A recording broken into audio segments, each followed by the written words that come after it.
Hello everyone. Today's questions are based on geography part and we will be discussing the what questions came from UPSC in the past paper. Like we are taking 2024 question paper. Okay. So देखते हैं. तो यहाँ पहला जो question पूछा था UPSC ने वो बेस्ड था ज्योग्राफी पर. ठीक है.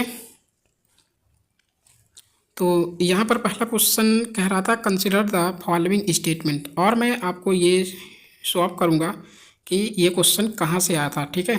और हम आज दो क्वेश्चन डिस्कस करेंगे जो कि एक ही चैप्टर से आया था. ठीक है.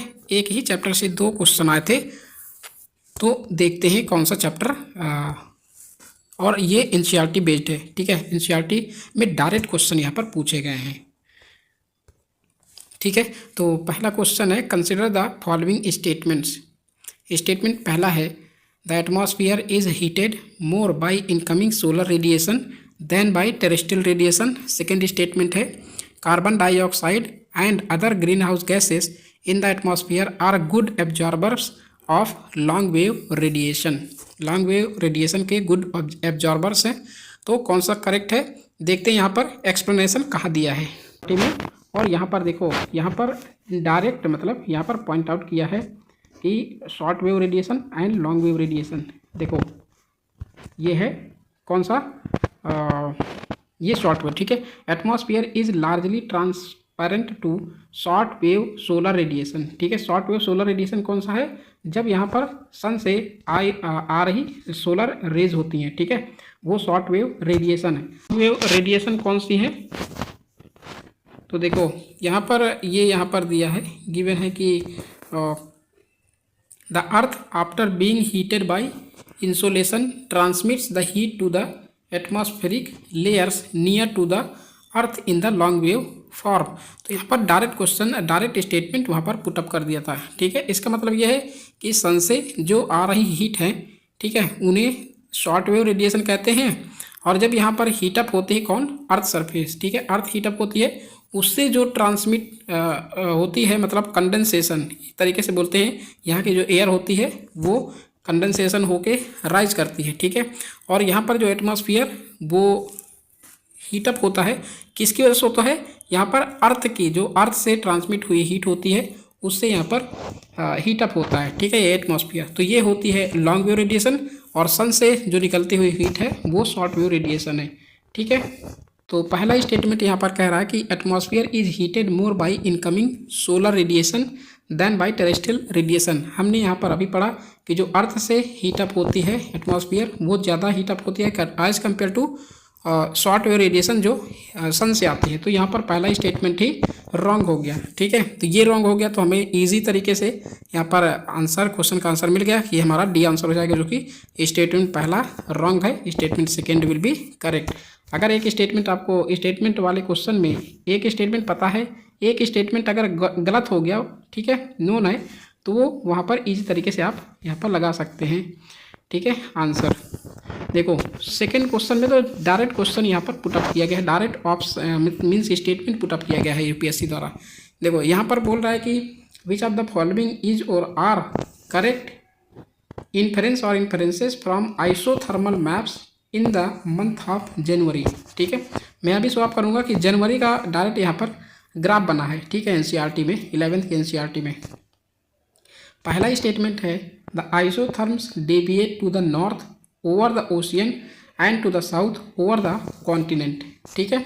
सेकेंड स्टेटमेंट है the presence of cold ocean currents gulf stream and north Atlantic drift make the north Atlantic ocean colder and the isotherms blend towards the north.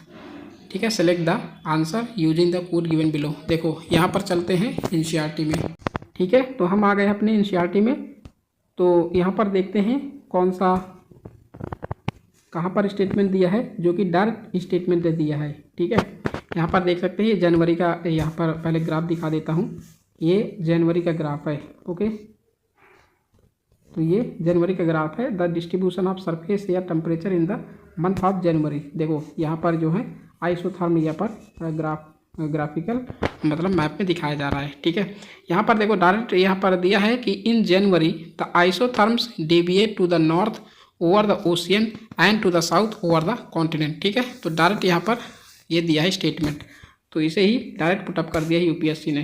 पहला स्टेटमेंट हमारा क्या हो जाएगा, ये हो जाएगा करेक्ट।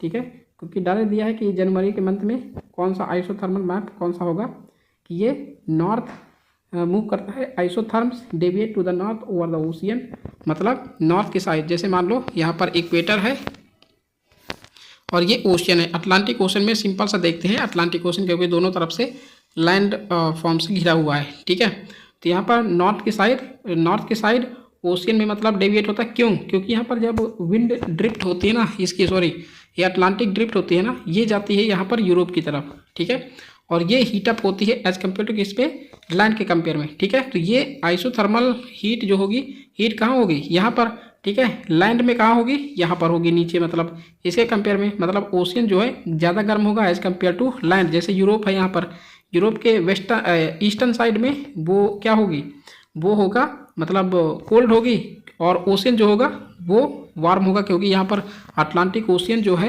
अटलांटिक ड्रिफ्ट जो है, ठीक है, गल्फ स्ट्रीम या फिर कहीं से, तो यहाँ पर ये से ओशियन को नॉर्थ जो सी है या फिर नॉर्थ अटलांटिक ओशन है, नॉर्वे के पार्ट को ये हीटअप करता है। ठीक है, लेकिन लैंड जो है वो क्या होती है, वो कोल्ड होती है। ठीक है, तो इससे हम पता चलता है कि यहाँ पर स्टेटमेंट करेक्ट हो जाएगा। ठीक है, और जो सेकेंड स्टेटमेंट है, अगर आप थोड़ा सा भी स्ट्रीम के बारे में या फिर जो ओशन करंट है एक दो को जानते हैं तो यहाँ पर इजी क्वेश्चन को सॉल्व कर सकते हैं। जैसे कह रहा है कि the presence of cold ocean currents, cold ocean currents कौन कौन सी, जैसे यहाँ पर gulf stream and north Atlantic drift. देखो मैंने यहाँ पर पहले ही बोला कि नॉर्थ अटलांटिक ड्रिफ्ट और गल्फ स्ट्रीम जो है ये हीटअप करते हैं नॉर्थ अटलांटिक ओशन को, तो यहाँ पर कोल्ड ओशन करंट नहीं है, ये वार्म ओशन करंट्स हैं। ठीक है, make the north Atlantic ocean colder, क्या कोल्डर करती है, नहीं वार्मर करती है, and isotherms bend towards the north.